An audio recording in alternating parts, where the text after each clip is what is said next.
Hi నమస్తే, welcome to our channel. Guntur జిల్లా తెనాలి రోడ్డుపై ముగ్గురు యువకులను అయితే పోలీసులు విచక్షణరహితంగా దాడి చేయడం జరిగింది. అయితే దానికి సంబంధించిన వీడియో ప్రస్తుతం సోషల్ మీడియాలో వైరల్గా మారింది. అయితే ప్రధానంగా ఒక కానిస్టేబుల్ని ఆ యువకులు ముగ్గురు దాడి చేయడం వల్లే ఈ రకంగా పోలీసులు చర్యలు తీసుకుంటారంటూ కూడా పోలీసుల తరఫున వాదన అయితే వినిపిస్తుంది. అసలు ఈ ఘటనకి ఏం జరిగింది ఏంటనేది పూర్తిగా వివరించే ప్రయత్నం అయితే చేస్తాను. ఇది విన్న తర్వాత మీ అభిప్రాయాన్ని కూడా కామెంట్ రూపంలో తెలియజేయండి. మనం 1 టౌన్కి సంబంధించిన కానిస్టేబుల్ కన్నా చిరంజీవి ఎవరైతే ఉన్నారో అతను 25వ తారీఖు నైటు రోడ్డుపై వస్తుండగా అంబేద్కర్ కూడల్లో ఈ ముగ్గురు యువకులు ఎవరైతే నవీన్ కావచ్చు, జాన్ విక్టర్,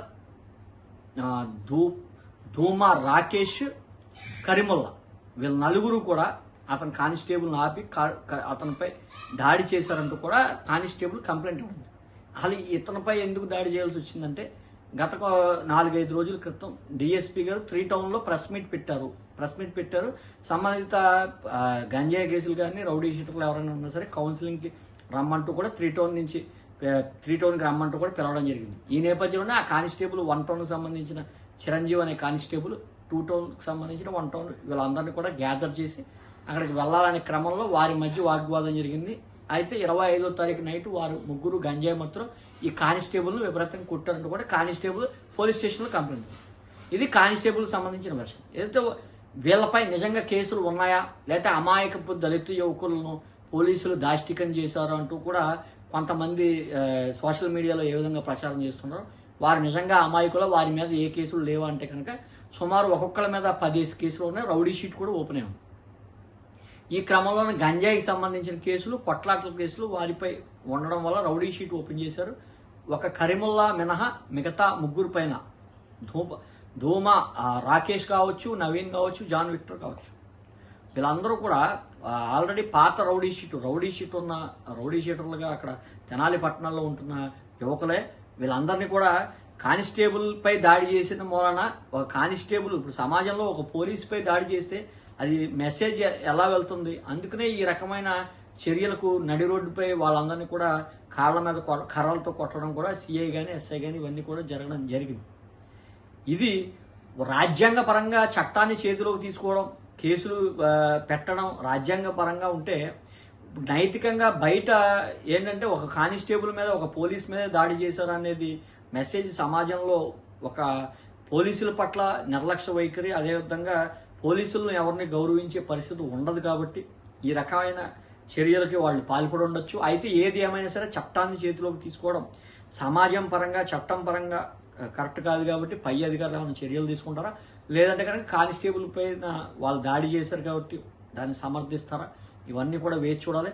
అయితే మనం గతంలో కూడా గమనించాం, ఈ పవన్ కళ్యాణ్ గారు, డిప్యూటీ సీఎం పవన్ కళ్యాణ్ గారు ఆంధ్రప్రదేశ్లో హోంశాఖకు సంబంధించిన పోలీసులు అలసత్వం వహిస్తున్నారంటూ కూడా అనేక సార్లు చెప్పలేదు. వారి మీదకే రావడంతో ఈ చర్యలకు పాల్పడ్డారా లేదంటే కనుక కొంత మార్పు ఏమన్నా వచ్చి పోలీస్ వ్యవస్థలో కూడా మార్పు వచ్చి యోగి ఆదిత్యనాథ్ తరహా యూపీలో ఏ రకంగా అయితే ఈ రౌడీ షీటర్ల పైన, ఈ తప్పు చేసిన పైన, ఈ ఆకతాయిల మీద ఏ రకంగా చర్యలు తీసుకుంటున్నారు నడి రోడ్డు మీద, అదే సంస్కృతి ఆంధ్రప్రదేశ్లో కూడా మొదలుపెట్టారా?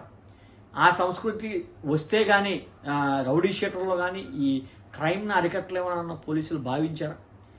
అందుకనే ఈ రకమైన దాడి నేరుగా రోడ్డుపైకి తీసుకొచ్చి దాడి చేయడానికి ప్రధాన కారణం మోటో ఇదేనా? సమాజానికి పోలీసులపై దాడి చేస్తే ఈ రకమైన చర్యలు ఉంటాయని చెప్పడానికి ఆ సిఐ కానీ ఆ ఎస్ఐ కానీ ఆ రకంగా ప్రవర్తించారా? ఇవన్నీ కూడా ఉన్నతాధికారులు వారిపై ఏ రకమైన చర్యలు తీసుకుంటారు ఇవన్నీ వేచి చూడాలి. అయితే ఈ దళిత సమాజానికి సంబంధించిన సోషల్ మీడియాలో వస్తున్నట్టుగా వాళ్ళు ఏ క్యాస్ట్ అయినా సరే వారిపై రౌడీ షీట్ ఓపెన్ అయింది, వారిపై అనేక కేసులు ఉన్నాయి కాబట్టి అది సమర్థనీయం కాదు. ఎందుకంటే ఈ దళితులు పేరు అడ్డుపెట్టుకుని ఇలాంటి యువకులు కూడా కానిస్టేబుల్ మీద దాడి చేసినా సరే కాముగా ఉంటాము, నైతికంగా ఇదైతే కరెక్ట్ కాదని నా భావన కూడా. ఈ రకమైన చర్యలు అందుకనే పోలీసులు కూడా కొత్త తరహా ట్రీట్మెంట్ ఇవ్వాలి. క్రైమ్ తగ్గాలంటే కొత్త తరహాగా ఆలోచించాలని ఏమన్నా ఈ రకమైన చర్యలకి ఆంధ్రప్రదేశ్లో ఫస్ట్ టైం ఇలా బహిరంగంగా కొట్టడం అనేది. ఎందుకంటే చట్టంలో పోలీసులకు కొట్టమనే హక్కు ఎవరు ఇవ్వలేదు.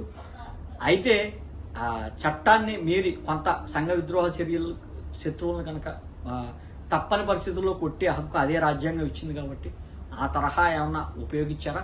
యోగి ఆదిత్యనాథ్ లాగా ఇక్కడ కూడా ఈ క్రైమ్ రేటు తగ్గించడానికి అనవచ్చు, లేదంటే వారిని భయపెట్టడానికి, భయభ్రాంతులు గురి చేసి క్రైమ్ చేయడానికి దూరంగా వాళ్ళు కూడా మారే విధంగా చేయడానికి కావచ్చు.